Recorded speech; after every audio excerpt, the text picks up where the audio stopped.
ഞങ്ങളോ ക്രൂശിക്കപ്പെട്ട ക്രിസ്തുവിനെ പ്രസംഗിക്കുന്നു. ദൈവ തിരുനാമത്തിന് മഹത്വം ഉണ്ടാകട്ടെ. യെശയ്യാ പ്രവാചകന്റെ പുസ്തകം 54 അധ്യായം 10 വാക്യം. പർവ്വതങ്ങൾ മാറിപ്പോകും, കുന്നുകൾ നീങ്ങിപ്പോകും, എങ്കിലും എൻ്റെ ദയ നിന്നെ വിട്ടുമാറുകയില്ല, എൻ്റെ സമാധാന നിയമം നീങ്ങിപ്പോകുകയുമില്ല എന്ന് നിന്നോട് കരുണയുള്ള യഹോവ അരുളി ചെയ്യുന്നു. പർവ്വതങ്ങൾ മാറിപ്പോകും, കുന്നുകൾ നീങ്ങിപ്പോകും, എങ്കിലും എൻ്റെ ദയ നിന്നെ വിട്ടുമാറുകയില്ല. സ്തോത്രം. എൻ്റെ സമാധാന നിയമം നീങ്ങിപ്പോകുകയുമില്ല. മോശയെ വിളിച്ച ദൈവം, ഹോറേവിൽ പ്രത്യക്ഷനായ ദൈവം മോശയ്ക്ക് പുതിയ ശുശ്രൂഷ ഫലമേൽപ്പിച്ചു. ഹോറേവ് പർവ്വതം ദൈവത്തിൻ്റെ പ്രത്യക്ഷതയുടെ പർവ്വതമാണെന്ന് കഴിഞ്ഞ പ്രാവശ്യം നാം കണ്ടു. ഹോറേവ് പർവ്വതം ദൈവം മനുഷ്യന് പ്രത്യക്ഷനായ പർവ്വതമാണ്. മാത്രമല്ല, ഹോറേവ് പർവ്വതം ദൈവം മോശയ്ക്ക് പുതിയ ശുശ്രൂഷ ഏൽപ്പിച്ച പർവ്വതമാണ്. ന്യൂ മിനിസ്ട്രി, പുതിയ ശുശ്രൂഷ. ദൈവത്തിന് സ്തോത്രം. ആടുകളെ നോക്കിക്കൊണ്ടിരുന്ന ദൈവപുരുഷന് ഇപ്പോൾ പുതിയൊരു ശുശ്രൂഷ. ദൈവത്തിന് സ്തോത്രം. പുതിയ ശുശ്രൂഷ. ദൈവമക്കളെ, നമുക്കൊരു ശുശ്രൂഷയുണ്ട്. നമുക്കുണ്ട് ഒരു ശുശ്രൂഷ. സാധിക്കും. വേണമെങ്കിൽ നിങ്ങൾക്കെല്ലാവർക്കും കിട്ടും, എല്ലാവർക്കും സാധിക്കും. എന്താണ് ശുശ്രൂഷ? ഇടയില്ലാത്ത ആടുകളെപ്പോലെ ചിന്നിച്ചെറിയ ജനത്തിന് ജീവനുള്ള ഇടയനെ പരിചയപ്പെടുത്തി കൊടുക്കുന്ന ശുശ്രൂഷ. ദൈവത്തിന് സ്തോത്രം. പട്ടണത്തിലേക്ക് പോകുന്ന വഴിയറിയാത്ത മൂഢന്മാർ തങ്ങളുടെ പ്രയത്നങ്ങളിൽ ക്ഷീണിച്ചു പോകുമ്പോൾ ഇതാകുന്നു വഴിയെന്ന് സത്യവഴി ചൂണ്ടിക്കാണിക്കാനുള്ള ശുശ്രൂഷ, ചൂണ്ടുപലകയായി നിൽപ്പാനുള്ള ശുശ്രൂഷ. ദൈവത്തിൻ്റെ വലിയ നാമം മഹത്വപ്പെടട്ടെ. സഭാപ്രസംഗയുടെ പുസ്തകം എങ്ങനെയാണ് കാണുന്നത്? പട്ടണത്തിലേക്ക് പോകുന്ന വഴിയറിയാത്ത മൂഢന്മാർ തങ്ങളുടെ പ്രയത്നങ്ങളിൽ ക്ഷീണിച്ചു പോകുന്നു. വഴി അറിയാൻ പാടില്ല. പട്ടണത്തിൽ എത്തണമെന്നുണ്ട്, പട്ടണത്തിൽ ചെന്നു ചേരണമെന്നുണ്ട്, പക്ഷേ വഴി അറിഞ്ഞുകൂടാ. സഭാപ്രസംഗിയുടെ പുസ്തകത്തിൽ ആ വാക്യം നിങ്ങൾ കേട്ടിട്ടുണ്ടോ? സഭാപ്രസംഗിയുടെ പുസ്തകത്തിൽ നാം വായിക്കുന്നു 10 അധ്യായം 15 വാക്യം. സഭാപ്രസംഗി 10:15, ബൈബിളിൽ 662 പേജിൽ 10:15. പട്ടണത്തിലേക്ക് പോകുന്ന വഴിയറിയാത്ത മൂഢന്മാർ തങ്ങളുടെ പ്രയത്നത്താൽ ക്ഷീണിച്ചു പോകുന്നു. പട്ടണത്തിൽ എത്തണമെന്നുണ്ട്, അനേകരങ്ങനെയല്ലേ? വഴി അറിഞ്ഞുകൂടാ. വഴി കാണിച്ചു കൊടുക്കാൻ വഴി അറിയാവുന്നവർ അതിന് മുൻനിരയിലേക്ക് ചാടി വരണം. കർത്താവേ, എനിക്ക് ദാനമായി നീ വഴി പറഞ്ഞു തന്നു, എനിക്ക് നീ വെളിവ് തന്നു, എനിക്ക് നീ സുബോധം തന്നു, എനിക്ക് കരുണയുള്ള കർത്താവേ ആത്മാവിൻ്റെ മാർഗങ്ങൾ കാണിച്ചു തന്നു. ഞാൻ മുമ്പേ പോയിട്ടില്ലാത്ത വഴിക്ക് കൂടി നീ എന്നെ നടത്തിയല്ലോ. യഹോവേ, നീ അടിയനോട് കാണിച്ചിരിക്കുന്ന സകല ദയയ്ക്കും സകല വിശ്വസ്തതയ്ക്കും ഞാൻ അപാത്രമത്രേ എന്നാണ് യാക്കോബ് പറഞ്ഞത്. യഹോവേ, നീ അടിയനോട് കാണിച്ചിരിക്കുന്ന സകല ദയയ്ക്കും സകല വിശ്വസ്തതയ്ക്കും ഞാൻ അപാത്രമത്രേ. ദൈവമേ, നീ എനിക്ക് വഴി കാണിച്ചു തന്നു, എനിക്ക് അറിഞ്ഞുകൂടായിരുന്നു. അനേകരെ പോലെ ഞാൻ നിത്യ അന്ധകാരത്തിലേക്ക് പോവുകയായിരുന്നു. ചടങ്ങുകൾ ആചരിച്ചും അനുഷ്ഠാനങ്ങൾ ചെയ്തും എൻ്റെ ദൈവമേ ചില ആചാരാനുഷ്ഠാനങ്ങളിൽ തങ്ങിയും ഹൃദയം തിങ്ങിയും അങ്ങനെ എൻ്റെ ജീവിതം വലയുകയായിരുന്നു. പട്ടണത്തിൽ എത്തണമെന്നുണ്ട്, പട്ടണത്തിലെത്തിയേ തീരൂ എന്നറിയാം. പക്ഷേ പട്ടണത്തിലേക്കുള്ള വഴി അറിഞ്ഞുകൂടാതെ ഞാൻ തപ്പി നടന്നവനാണ്. അന്ധതയിൽ തപ്പി നടന്നു, അന്ധകാരത്തിൽ തപ്പി നടന്നു, അന്ധവിശ്വാസങ്ങളിൽ തപ്പി നടന്നു, മൂഢാചാരങ്ങളിൽ തപ്പി നടന്നു, മാമൂലുകളിലും ചില തഴക്കങ്ങളിലും ചില പഴക്കങ്ങളിലും തപ്പി നടന്നു. സത്യമായ വഴി ഞാൻ കണ്ടില്ല. പട്ടണത്തിലേക്ക് പോകുന്ന വഴി അറിയാത്ത മൂഢനെ പോലെ ഞാൻ ജീവിച്ചു പോയി. എന്നാൽ എൻ്റെ കർത്താവേ, നീ എനിക്ക് വഴി സൗജന്യമായി കാണിച്ചു തന്നു. നീ എന്നെ എടുത്തുകൊണ്ടുവന്ന ഈ സത്യവഴിയിൽ നിർത്തി. ഞാൻ തേടി തേടി കണ്ടെത്തിയതല്ല. ദൈവത്തിന് സ്തോത്രം. ഞാൻ അന്വേഷിച്ച് കണ്ടെത്തിയതല്ല കർത്താവേ, ഞാൻ നോക്കി നോക്കി കണ്ടെത്തിയതല്ല. നീ എന്നോട് മനസ്സലിഞ്ഞു, ഈ വഴി നീ എനിക്ക് കാണിച്ചു തന്നു. നീ എന്നെ എടുത്തുകൊണ്ട് വന്ന് ഈ വഴിയിൽ കൊണ്ടുവന്ന് നിർത്തി. ഇനി മുന്നോട്ട് പൊയ്ക്കോ എന്ന് പറഞ്ഞു. എൻ്റെ കർത്താവേ, ഞാൻ ഇതിനു മുമ്പ് ചവിട്ടിയിട്ടില്ലാത്ത ഈ വഴിയിൽ, ഇതിനു മുമ്പ് നടന്നിട്ടില്ലാത്ത ഈ വഴിയിൽ നീ എന്നെ എത്തിച്ചല്ലോ. നിനക്ക് സ്തോത്രം. ദൈവത്തിന് സ്തോത്രം. അതുകൊണ്ടാണ് സങ്കീർത്തനക്കാരൻ പറഞ്ഞത്, എൻ മനമേ യഹോവയെ വാഴ്ത്തുക, എൻ്റെ സർവ്വ അന്തരംഗവുമേ അവൻ്റെ വിശുദ്ധനാമത്തെ വാഴ്ത്തുക. എൻ മനമേ യഹോവയെ വാഴ്ത്തുക, അവൻ്റെ ഉപകാരങ്ങളൊന്നും മറക്കരുത്. അവൻ നിൻ്റെ അകൃത്യമൊക്കെയും മോചിക്കുന്നു, നിൻ്റെ സകല രോഗങ്ങളെയും സൗഖ്യമാക്കുന്നു. ദൈവത്തിന് സ്തോത്രം.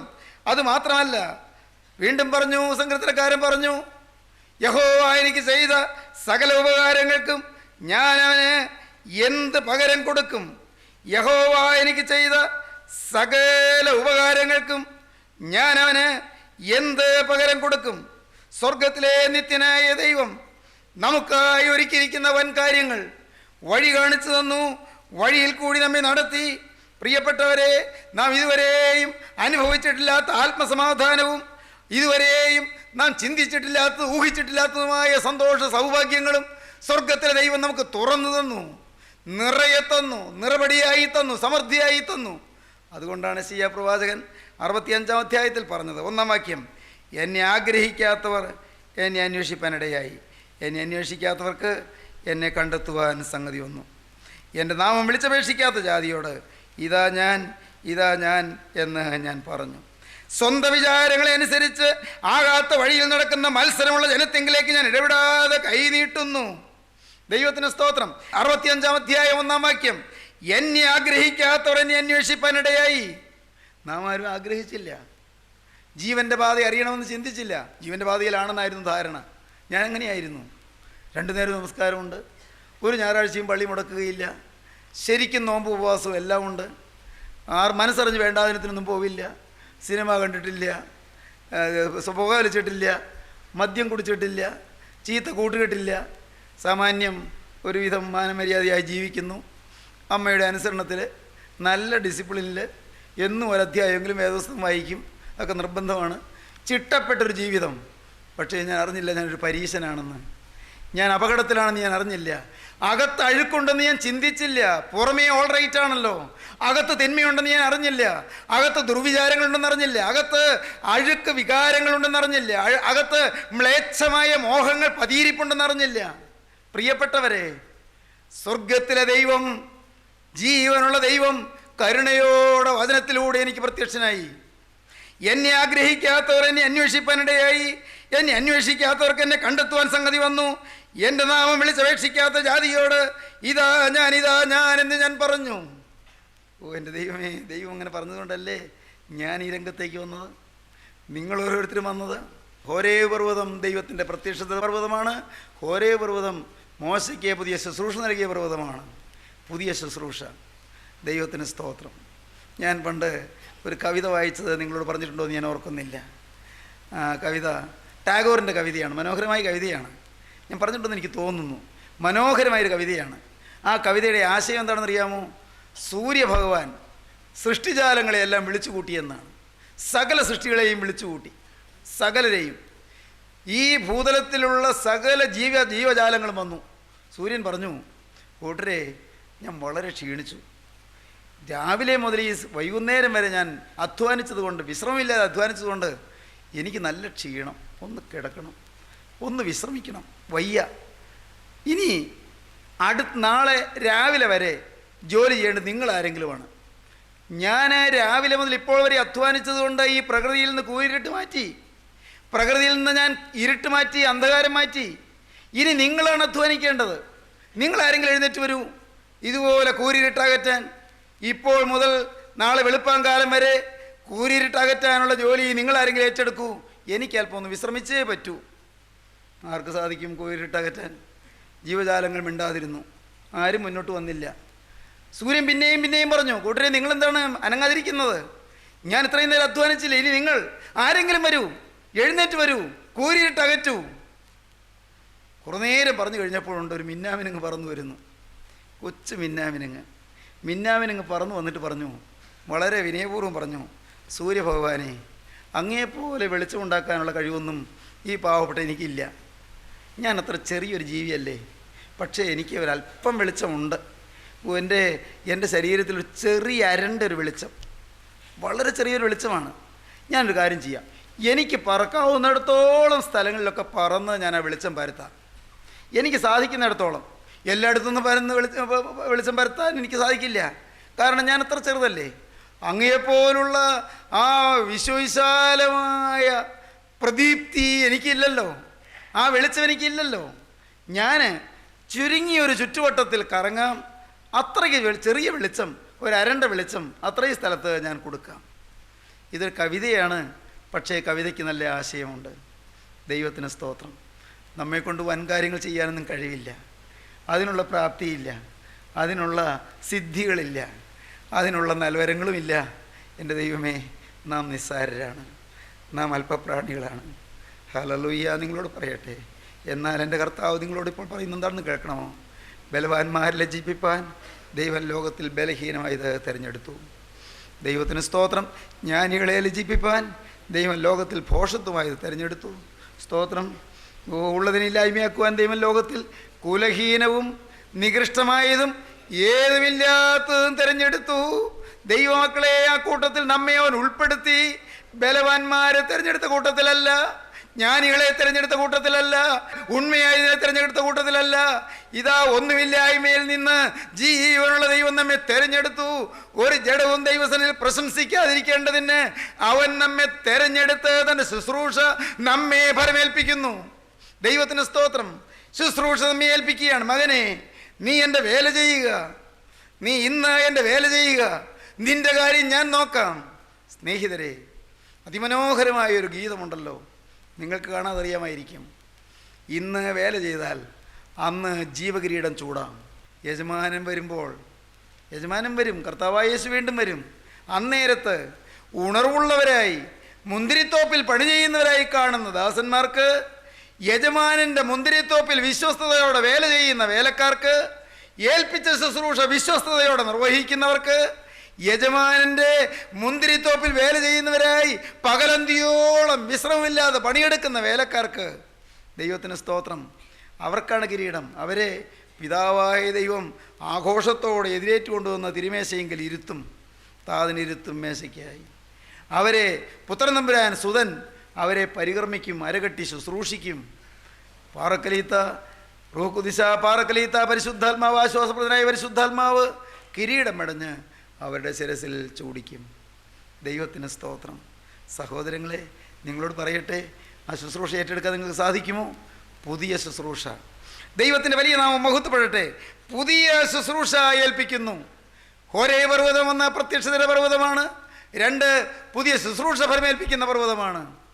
ശുശ്രൂഷ ഫലമേൽപ്പിച്ചപ്പോൾ മോശ ആദ്യം ഏറ്റെടുക്കുന്നില്ല. മോശയ്ക്ക് ഒരുപടി ന്യായങ്ങൾ. എന്തൊക്കെയാണ് മോശയുടെ ന്യായങ്ങൾ? നമ്മൾ വായിച്ചാൽ നാം അത്ഭുതപ്പെടും. മോശ അതങ്ങ് വേഗം ഏറ്റെടുത്താൽ മതിയായിരുന്നല്ലോ, ഉടയമ്പരാൻ പറഞ്ഞതല്ലേ, വേഗം ഏറ്റെടുത്താൽ മതിയായിരുന്നല്ലോ എന്നൊക്കെ ഞാൻ പണ്ട് ചിന്തിച്ചിട്ടുണ്ട്. എൻ്റെ നിസ്സാരതയിൽ ഞാൻ അങ്ങനെ ഓർത്തിട്ടുണ്ട്. ഈ മോശ അങ്ങനെ വാശി പിടിക്കേണ്ട കാര്യമൊന്നും ഉണ്ടായിരുന്നില്ല. എന്തെല്ലാം തടസ്സങ്ങളാണ് പറയുന്നത്? എനിക്ക് തോന്നുന്നു ഒരു 6ഓ 7ഓ തടസ്സം മോശ പറഞ്ഞു. ഒന്നാമത്തെ തടസ്സം, ഐ ഹാവ് നോ എബിലിറ്റി, എൻ്റെ കർത്താവേ എനിക്കതിന് കഴിവില്ല. രണ്ടാമത്തെ മോശ പറഞ്ഞു, ഐ ഹാവ് നോ മെസ്സേജ്, എനിക്കൊരു ദൂതില്ല കർത്താവേ. മൂന്നാമത്തെ മോശ പറഞ്ഞു, ദൈവത്തിന് സ്തോത്രം, I have no authority, I have no power, എനിക്ക് അധികാരമില്ല, എനിക്ക് കരുത്തില്ല, എനിക്ക് അധികാരമില്ല. നാലാമത്തെ മോശ പറഞ്ഞു, ഐ ഹാവ് നോ കറേജ്, എനിക്ക് ധൈര്യമില്ല കർത്താവേ. അഞ്ചാമത്തെ മോശ പറഞ്ഞു, ഐ ഹാവ് നോ എഫിഷ്യൻസി, എനിക്ക് മികവില്ല, എനിക്ക് വൈദഗ്ധ്യമില്ല. ആറാമത് പറഞ്ഞു, ഐ ഹാവ് നോ ഇൻട്രസ്റ്റ്. അവസാനം മോശ പറഞ്ഞു, എനിക്കിതിലൊന്നും ഇൻട്രസ്റ്റ് ഇല്ല കർത്താവേ. എന്താ മോശം ഇങ്ങനെയൊക്കെ പറഞ്ഞത്? ഇങ്ങനെയൊക്കെ പറഞ്ഞിട്ട് ഉടയമ്പരാൻ മോശയെ തന്നെ ഏൽപ്പിക്കുകയും ചെയ്തു. ദൈവത്തിന് സ്തോത്രം. കർത്താവിൻ്റെ വേലയിൽ നിന്ന് പിന്മാറിപ്പോയവരാരെങ്കിലും ഇവിടെ ഇരിപ്പുണ്ടോ? ദൈവത്തിന് സ്തോത്രം. യേശു തമ്പുരാൻ നിങ്ങളെ ഏൽപ്പിച്ച വേലയിൽ നിന്ന് പുറകോട്ട് മാറിയവരാരെങ്കിലും ഇവിടെ ഇരിപ്പുണ്ടോ? വയ്യ, നാണം. പലരും കളിയാക്കുന്നു, പലരും പരിഹസിക്കുന്നു, ചിലരെ ആക്ഷേപിക്കുന്നു, സമൂഹത്തിൽ ഒറ്റപ്പെടുന്നു, ചിലരെല്ലാം തെറ്റിദ്ധരിക്കുന്നു, ഇല്ലാത്തത് പറഞ്ഞ് അപവാദം പരത്തുന്നു. വേണ്ട, വല്ലയിടത്ത് അടങ്ങി ഒതുങ്ങി ഇരുന്ന് കളയാം. നിങ്ങൾ ചിന്തിച്ച വേലയിൽ നിന്ന് പുറകോട്ട് മാറിയവരുണ്ടോ? കൂട്ടായ്മയിൽ നിന്ന് പുറകോട്ട് വലിയുന്നവരുണ്ടോ? പലരും എതിർക്കുന്നു, പലരും തെറ്റിദ്ധരിക്കുന്നു. പ്രശ്നങ്ങൾ വേണ്ട. ഇനി വെറുതെ ഒരു പ്രയാസം ഉണ്ടാക്കണ്ട, ആർക്കും ഒരു പ്രയാസം വരുത്തണ്ട, ആരെയും ഹർട്ട് ചെയ്യേണ്ട. ദൈവത്തിന് സ്തോത്രം. ആരെയും ഹർട്ട് ചെയ്യേണ്ട, ആരെയും വിഷമിപ്പിക്കേണ്ട. ഞാനങ്ങ് മാറിയേക്കാം, ഞാൻ ചെയ്തില്ലെങ്കിലും കർത്താവ് തൻ്റെ വേല ആരെങ്കിലും ചെയ്യിച്ചോളും. ഇങ്ങനെ ഒരു മടുപ്പ് വന്നവരാരെങ്കിലും ഉണ്ടോ? ദൈവത്തിന് സ്തോത്രം. മോനെ, നിന്നെ തന്നെ ഏൽപ്പിക്കാനാണ് കർത്താവ് ഇന്ന് വിളിക്കുന്നത്. മോളെ, നിന്നെ തന്നെ ഏൽപ്പിക്കാനാണ്. എന്തെല്ലാം മോശ പറഞ്ഞു, എനിക്ക് എബിലിറ്റി ഇല്ല എന്ന് പറഞ്ഞു. വായിക്കാം, 11-ാം വാക്യം. മോശ ദൈവത്തോട്, ഫറവോൻ്റെ അടുക്കൽ പോകുവാനും ഇസ്രായേൽ മക്കളെ മിസ്രയീമിൽ നിന്ന് പുറപ്പെടുവിപ്പാനും ഞാൻ എന്തുമാത്രമുള്ളൂ എന്ന് പറഞ്ഞു. ഐ ഹാവ് നോ എബിലിറ്റി, ഞാൻ എന്തുമാത്രമുള്ളൂ എന്നാണ് മോശ പറയുന്നത്. എനിക്ക് കഴിവില്ല കർത്താവേ, ഞാൻ എന്തുള്ളൂ. രണ്ടാമതേ മോശ പറഞ്ഞു, അവൻ്റെ നാമം എന്തെന്ന് അവർ എന്നോട് ചോദിച്ചാൽ ഞാൻ അവരോട് എന്ത് പറയണമെന്ന് ചോദിച്ചു. ഐ ഹാവ് നോ മെസ്സേജ്, നിന്നെ അയച്ച ഈ ദൈവത്തിൻ്റെ നാമം എന്താണെന്ന് ചോദിച്ചാൽ ഞാൻ എന്താ പറയുക? എനിക്കറിയാൻ പാടില്ല. I have no message. മൂന്നാമത് മോശ പറഞ്ഞു, 4-ാം അധ്യായം 1-ാം വാക്യം, അവർ എന്നെ വിശ്വസിക്കാതെയും എൻ്റെ വാക്ക് കേൾക്കാതെയും യഹോവ നിനക്ക് പ്രത്യക്ഷനായിട്ടില്ല എന്ന് പറയുമെന്ന് ഉത്തരം പറഞ്ഞു. I have no authority. ദൈവം എന്നെ അയച്ചു എന്നുള്ള എനിക്ക് തെളിവൊന്നുമില്ലല്ലോ. I have no authority. എനിക്ക് അധികാരമില്ല. ദൈവം എന്നെ പരമേൽപ്പിച്ചതായി എനിക്കൊന്ന് പറഞ്ഞു കൊടുക്കാനുള്ള വകയൊന്നുമില്ല. 4-ാമത് മോശ പറഞ്ഞു, 3-ാം വാക്യം, ഒരു വടി അത് നിലത്തിടുക എന്ന് കൽപ്പിച്ചു. അവൻ നിലത്തിട്ടു, അത് ഒരു സർപ്പമായി തീർന്നു. മോശ അതിനെ കണ്ട് ഓടിപ്പോയി.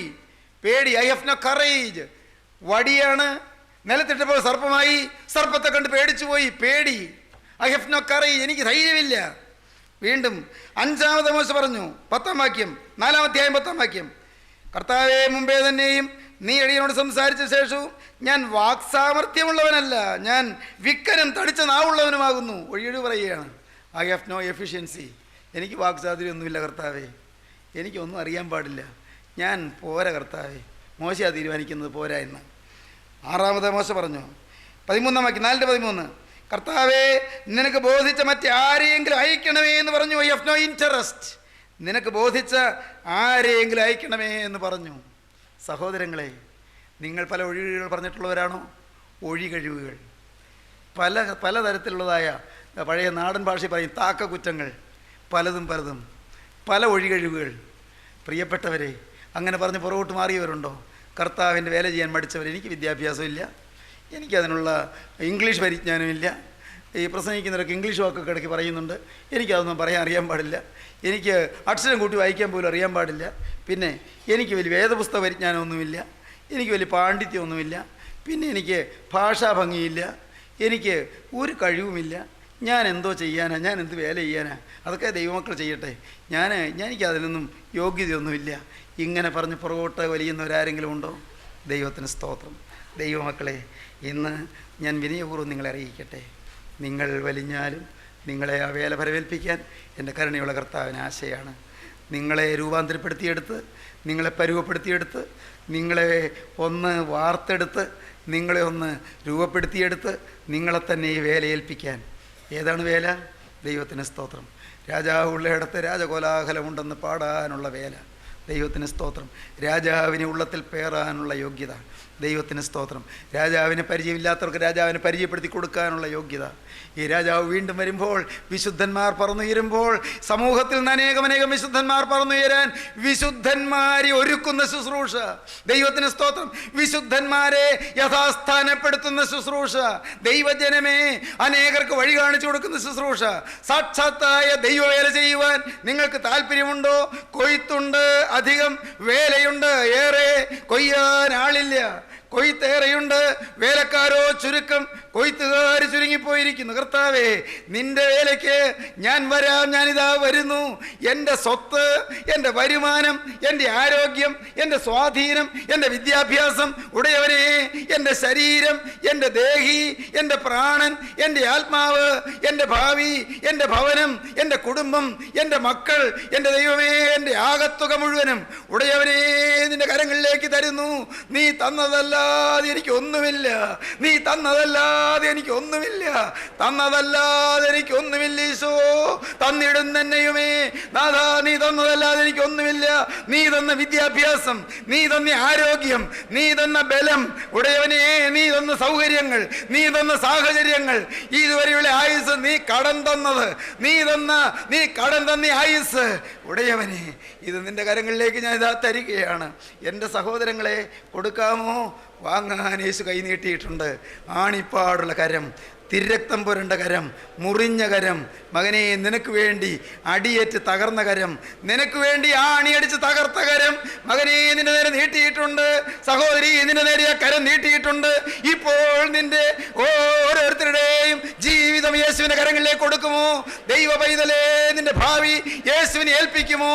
മരണത്തോളമുള്ള ജീവിതം യേശുവേ, ഇത് യഹോവയ്ക്ക് വിശുദ്ധമെന്ന് നിങ്ങൾ സമർപ്പിക്കുമോ? നിന്റെ വേല ചെയ്യാൻ ഞാനിതാ വരുന്നു.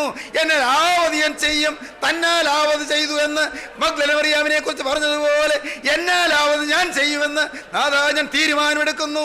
എന്നെ തന്നെ നിന്റെ കരങ്ങളിലേക്ക് തരുന്നു. നമുക്ക് സമർപ്പിക്കാം, നമുക്ക് പ്രാർത്ഥിക്കാം. കാരുണ്യവാനായ സ്വർഗീയ പിതാവേ, ഞങ്ങളുടെ വാഴ്ത്തപ്പെട്ട കർത്താവേ, ഈ മനോഹരമായ സമയത്തിന് വേണ്ടി ഞങ്ങൾ നിന്നെ സ്തുതിക്കുന്നു, ഞങ്ങൾ നിന്നെ സ്തോത്രം ചെയ്യുന്നു. വചനങ്ങൾക്കായി സ്തോത്രം. ഞങ്ങൾക്ക് തന്ന ആഹ്വാനത്തിനായി സ്തോത്രം. വേലയ്ക്കുള്ള ദാഹം ഞങ്ങളുടെ ഉള്ളത്തിൽ പകരുന്നതിനായി സ്തോത്രം. വേലയെക്കുറിച്ചുള്ള ദർശനം ഞങ്ങൾക്ക് തരുന്നതിനായി സ്തോത്രം. ഉത്തരവാദിത്ത ബോധം ഞങ്ങൾക്ക് തരുന്നതിനായി സ്തോത്രം. നഷ്ടപ്പെടുന്ന ആത്മാക്കളെ കുറിച്ചുള്ള ഭാരം ഞങ്ങൾക്ക് തരുന്നതിനായി സ്തോത്രം. കർത്താവേ, എല്ലാവരെയും അനുഗ്രഹിക്കണമേ. വചനം കേട്ട എല്ലാവരെയും തൃക്കരം നീട്ടി ആശീർവദിക്കണമേ. ഈ വചനം ശ്രദ്ധിച്ച ഓരോരുത്തരുടെ ശിരസിന്മേൽ ഇപ്പോൾ ഹരിമനാഥന്റെ തൃക്കരം വെക്കണമേ.